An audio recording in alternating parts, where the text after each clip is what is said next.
All right, MMA fans, I'm here with one of the Bellator Bantamweight Grand Prix semi-finalists, Mr. Patchy Mix. Hello, Patchy. Welcome back on Sherdog. How are you today? How you doing, man? I'm doing well. Just getting I- ready. I'm doing well too. Listen, I saw you posted a picture of your last sparring session of your training camp on your Instagram stories. How did it go? It went well, man. Nice, healthy camp. I have a lot of bantamweights. A lot of people helped me out for this fight, so it went really well. Just ended it with a bang. Ended it without any injury. It was a good session. Same training routine during this camp? Yeah, same training routine. It was high intensity. I train about 6 days a week for like 8 to 10 weeks for this guy. So it Oh. was barring a little bit of injuries, I might have taken a day or two off here or there, but it was a pretty strict camp and it went pretty well. And did you train again at Extreme Couture and 10th Planet? Yeah, Extreme Couture. I trained at 10th Planet in Las Vegas here as well. I did a little traveling to California this time. I did a couple of days at Peerless. It's a jiu-jitsu school. I traveled to some Black House in California as well. And then I did one session out in California as well. I sparred Juan Archuleta right at the end of the camp. Oh, Archuleta. Yeah. Oh, nice. How did it go that?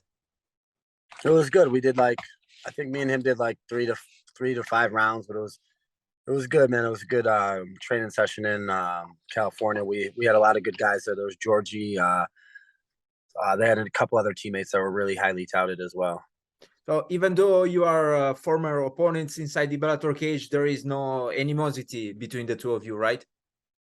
No, I mean, I just needed training for around the Thanksgiving time, and they were getting it in, so I wanted to get work in. And I'm training for a specific fight in this tournament right now, so I'm sure we'll meet again in the future. But until then, I didn't mind getting a day of training in. We cross paths.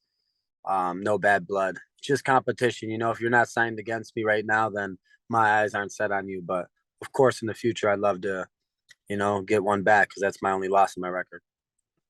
Yeah. Indeed, that fight at Bellator 246. Right now, your eyes are set on Magomed Magomedov.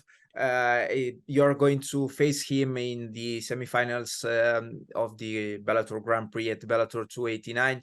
Listen, you told me that you took your upcoming opponent pretty seriously. Of course, you always do that, but still, you told me that you have been training 6 days a week. What do you expect from this fight, and how come did you train, so much? Let's put it like this. I just knew how good Maga was. Getting closer to the $1 million finale too. There's just more incentives. Obviously, I want a shot at that belt. I think I'm just really growing into my own here. I'm getting more mature as a man. And I took this fight very seriously because I knew the danger going in. I'm going into this one. He's very good and he has a very, very good name. He was the ACB champion. He's one of the best out of Dagestan as well, 19-2. He split with Petr Yan 1-1. I truly believe if there was more rounds in the Stots fight, he could have potentially won that one as well. So, he's just one of the best bantamweights in the world, and I have a chance to prove myself against him. You know what I mean? To go capture that name, to put on a stellar performance, and to really show the world, who I am and how skilled I truly am in MMA. You mentioned Archuleta. You also mentioned the Bellator Bantamweight Championship. You went close to capturing it in 2020. What does that title mean to you? It's just a learning experience. I feel I was 26 when I had that fight, and I'm just a little older now. I just turned 27 when I had the fight part, and I'm a little older now.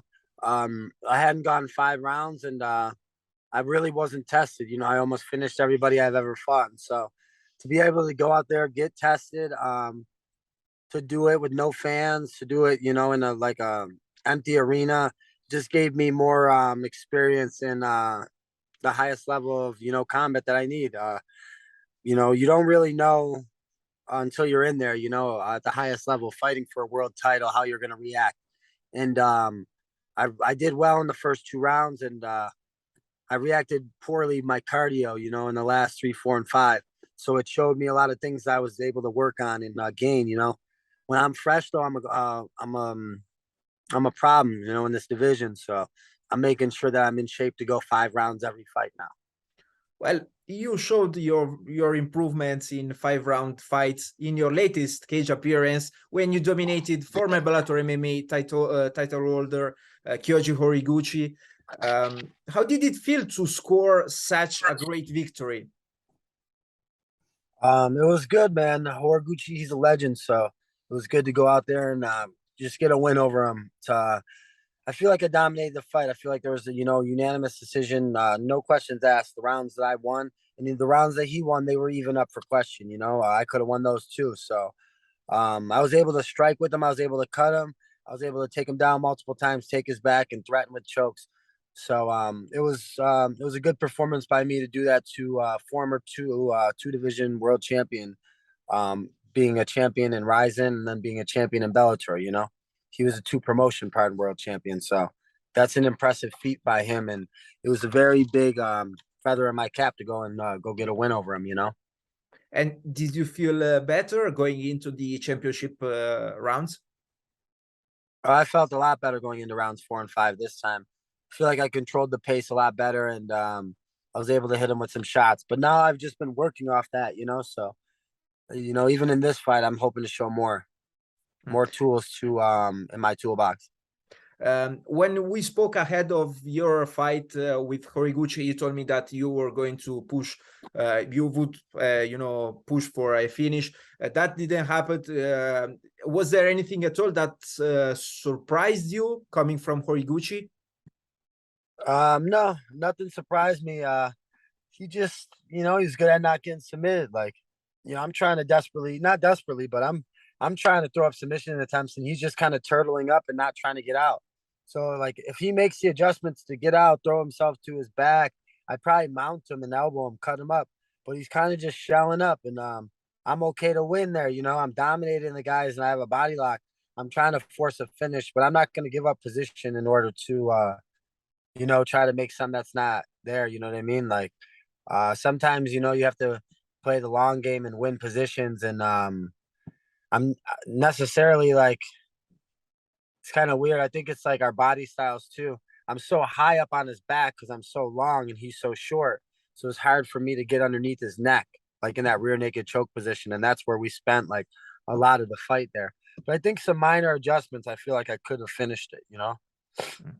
I understand. Right now, I'm pretty sure you are envisioning yourself as the winner in the fight with Magomedov.